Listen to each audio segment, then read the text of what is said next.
Zack Smith, how's it going? Hey, it's great. Yeah, It's great. We're talking photography. You're a photographer. Yeah, man, and you are too, right? I am a photographer myself. Yes, Yeah. I do. I enjoy it, but I have to tell you, I got away from photography for a while. Yeah. And once we opened Coast Roast here at St. Rock.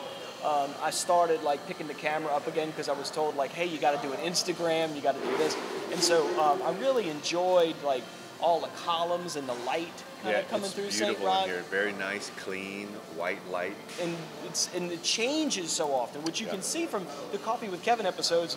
And it's funny because I do try to film these at the same time every day. Yeah. And you can see the lights are different. I mean, it's just like if it's sunny or whatever, but it's so good to have you here, and it's so good to talk photography because I'm passionate about it. So what kind of like people like a photographer? Do you do like weddings or whatever? Right. But like, what is it that you do? Well, I like to call what I do environmental portrait photography. So environmental portrait photography. Yeah. So okay. I use the environment that I'm in or my subject is in order to tell their story. So you would take a picture of Harry back there. Yeah. And in his environment, just playing on the iPad. Totally. I might put a little hair light behind him to mimic the sun. Put a little fill light in front of him. He doesn't need any hair and makeup. He's fine. He looks great. He's always got a great style. We might pour some coffee to create some smoke, which I've seen you do before. Oh yeah, you must have. Thank you. But yeah, I try to tell the story of my subject, whether it's a musician, an artist, a banker. Because this is, I mean, it's cliche, but a picture's worth 1,000 words. Well, yes, it is. And if you're writing 1,000 words on your blog, then that increases your SEO. So yeah, in all ways, that's very important. I feel that the image is just another form of storytelling that, as humans, brings us closer together. So through the image, what I've done is I've tried to tell the stories of the people around me. In order to allow us to become closer as people. So we realize that we have a lot in common. We just don't know each other yet. Yeah. That's pretty, I mean, that's a pretty powerful statement. So I'm going to like back up there for a second. Back it because, I mean, like the picture is a way by which you can convey and tell a story. Yeah. So absolutely. And so that's huge. And I think that's one thing that like maybe people miss, like that a picture is a story and it reaches in and it kind of grabs you and pulls you by the heartstrings a little bit. It really does. A great picture. A great picture. Which, by the way, your pictures are phenomenal, man. They're phenomenal. Thank you. And your little captions on your Facebook are like, oh, like I saw your last post on Facebook was like, oh, I went to Baton Rouge and I just happened to bet my cell phone or whatever, and I took these little pictures, and they're beautiful. You know what I mean? They're gorgeous. That's actually with this camera. Yeah, and I mean, I'm looking at the pictures. I know, that you can tell. And of course, me, I'm always judgmental of photographers because I am a photographer, myself. Yeah. But when I like see your stuff, like you can tell, like you're waiting for that golden hour. Like you can tell you're pacing around waiting for like me. You're like pacing around waiting for the right light. Well, see, you probably understand, and a lot of people out there probably understand that when you're really doing good photography, you stop taking pictures and you start making them. I think a lot of people realize that you have to make the image. Oh yeah. You have to wait for the right light. You have to craft your backgrounds, your foregrounds, where everything comes together in one frame that you can tell that story. So yeah, you're not just taking snapshots. No. You're done with that. You're making art. Once you get to that level, you're doing exactly. That. So you've got a photography series, so you can actually go. So tell us about that. We can learn. Yeah. So what I'm doing for the past about 3 or 4 years, I've started my own Zack Smith photography workshop series, and my goal is to try to foster the creative side in photographers, whether you're a beginner, novice, or professional. Through mastery of the technical side, which is understanding your camera, but also trying to figure out the why of photography. Okay. Why do you do what you do? Why do you want to take a picture of that mountain? Why do you want to take a picture? Because I've always found that when we photograph with intention, we have a purpose. Okay, so while I was driving here, I knew we were having coffee today. One of the things that I was because I was tossing over things like that I wanted to talk about. It's funny that you say with intention, because I was thinking about like when I photograph my son, you know what I mean? Like I have a different I approach that differently than when I want to approach like something that, okay, I think I'll be able to sell this picture somewhere. Boom, it's the cathedral. You know what I mean? Like I can go whip that picture out in 2 seconds, but like, man, the pictures of my son that I do are much more. And I almost want you to say you can like feel the love through that camera. There's an attachment there. There's an attachment, you know. Yeah. Or even when I'm doing, and I do a lot of architecture in town and stuff, and so like even like the front of different things, like especially like I had so much time and effort invested here at the market. Like when you see like my front shots of the building, you know what I mean? Like I feel like that. I don't know. Like I feel maybe it's just because I feel more attached to it. Yeah. But my intention, like, but I really want to grab people out with the, you know, like the columns of this building's like, I'm like it needs to. You're saying it right there. The passion in your voice as you talk about the angles and about your son makes a big difference, and I think that's what a lot of photographers lack when they first realize that they want to use the camera to tell a story. They just don't know what the story is yet, and they're not sure about how to approach it. So the way I do this with my workshop series, I teach a myriad of sessions, like learning your digital SLR, natural light portrait photography, sunrise, sunset photography. I'm in a unique partnership with Crescent Park and French Market Corporation to use the grounds there as our learning space. Which is so cool. It's very cool. I did a picture recent, and I told you I still do photography, but I do it. Yeah. I do it for me. I don't sell it anymore. You should always do it for you. I do it for me. Yes. Okay, I do it for me, and because when I really got, and that's why I can admire like somebody like you, like you're doing these pictures and you're making them to sell for a reason, you know. But like for me, you know, like when I started like really selling my pictures, man, the only thing I could think was like, let me get out there and get stuff that people want to buy, and I lost that, you know. But totally. But like so now I've got this real cool. You say Crescent Park, and people, it's in my bedroom.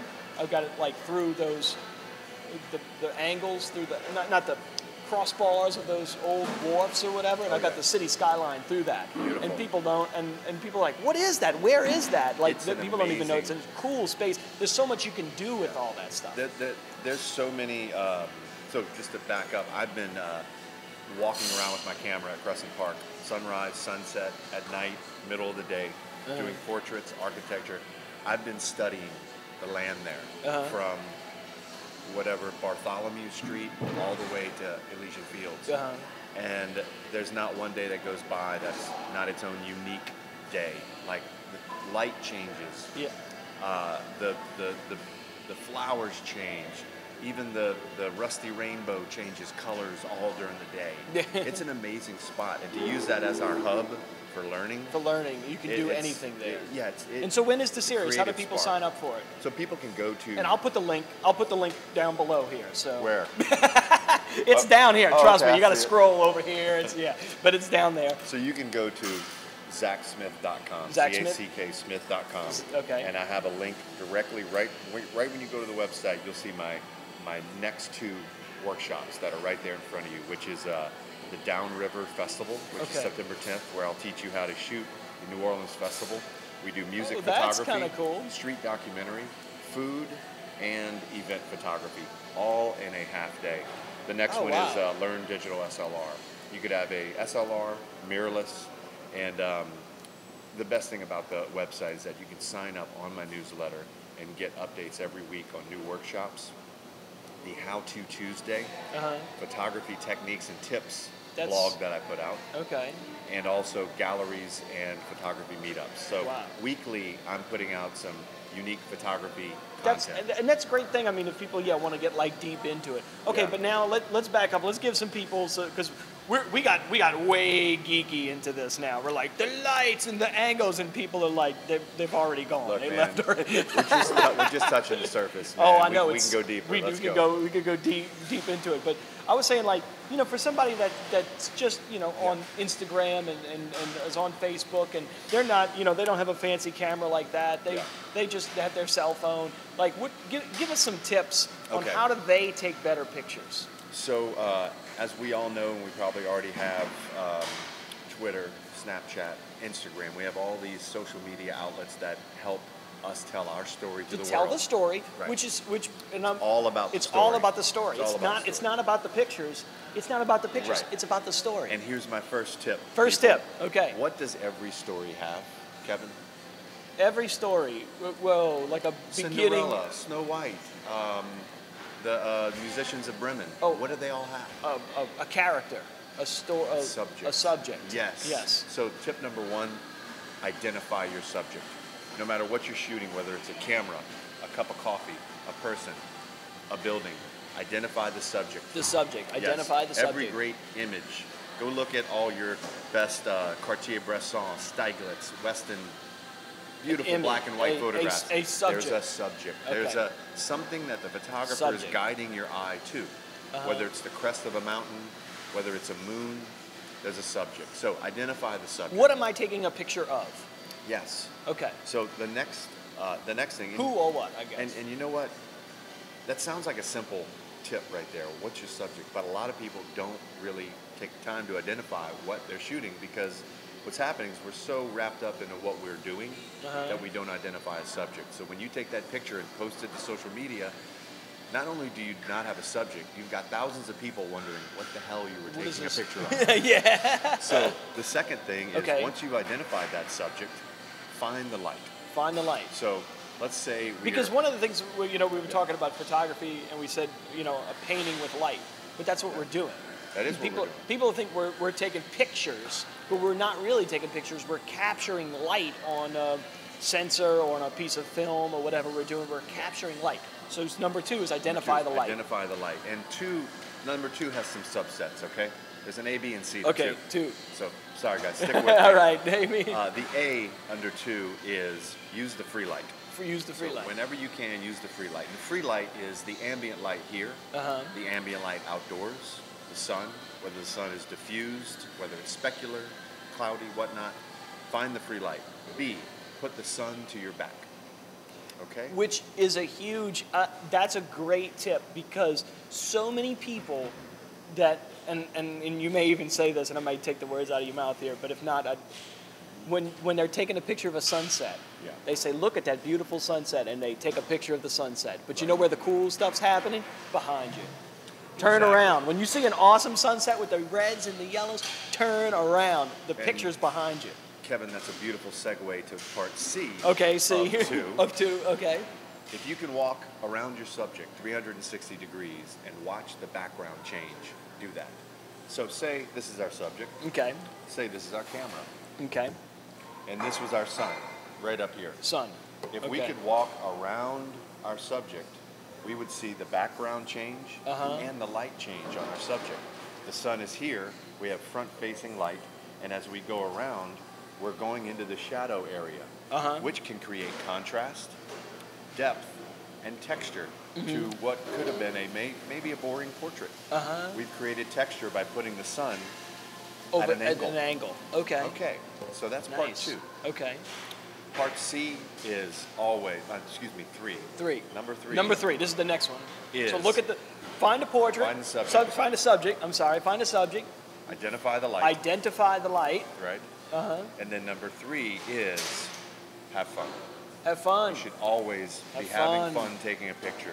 If photography becomes something that is solely to make money, is solely a means to an end, where there's no passion or love or dedication, it's time to put it up.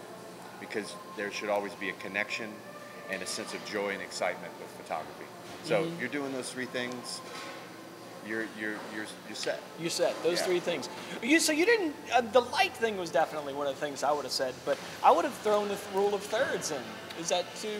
You know what? I think rules of composition come naturally to people. I agree with you there. I agree with that 100%. Good. Because I was taking pictures as a young kid. I was taking great pictures as a young kid. That's something that has just kind of been natural. With me. I don't think that I usually don't start teach. So I've been teaching since around 2002. I've been teaching photography to all kinds of different people, from beginners, novices to professionals. And I usually wait to teach compositional structure till way later in someone's career. Because in the beginning, I want to get past the technical parts that seem to be blocking people up first. But I try to bring out the natural compositions in someone's eye. Because all of us see our realities differently. You and I can look at this cup and see it 3 or 4 different ways. Yeah. We can photograph it 3 or 4 different ways. I want to find that in someone before I tell them how to compose. Gotcha. I think by telling someone the rule of thirds and converging lines is limiting their scope. Because they forget how to tap into what they really naturally know, and they adopt your methodology. Because one of the things because when someone asks me how to take a better picture, I generally roll out rule of thirds. Yeah. But then I always do say it's a great compositional technique. But then I always say, unless you got to throw that in the trash. Throw that in the trash and put that subject right in the middle. You got to know the rules. You got to break them. You got to know the rules and then break them. You do, yeah. Because if you do know rule of thirds and it's not working for you, and something else is better, right? Then you know that you've been through rule of thirds and you can push it aside. Yeah. And do something else. Yeah. Zach. Kevin. Thank you so much for coming, man. Super My cool. I think you clarified a lot of things for us. Good. And Good. I hope so. So check out your website. It's zacksmith.com. I'm going to link it down there. Go to it. You've got the photography series going, which makes me want to make me want to go do this because I don't think I've ever shot a festival before. I think that'd be kind of fun. So yeah, zacksmith.com. Check it out. Thank you so much for having coffee with me today. And my pleasure. And this was always a fun topic. I love Coast Roast, and I want to say that it's here that I fell in love with the Ethiopian yogurt chef. Oh yeah, the yogurt chef. Yes. And would you drink it today? I'm here every morning almost. This is the Indian. Pour over. The Indian's a Pampada Humba Humbar or something like that. That's where it's from. I don't even. Thank you. That's what it is. So I'm glad you enjoy it. Do check it out, and I'll definitely see you soon. You got it, man.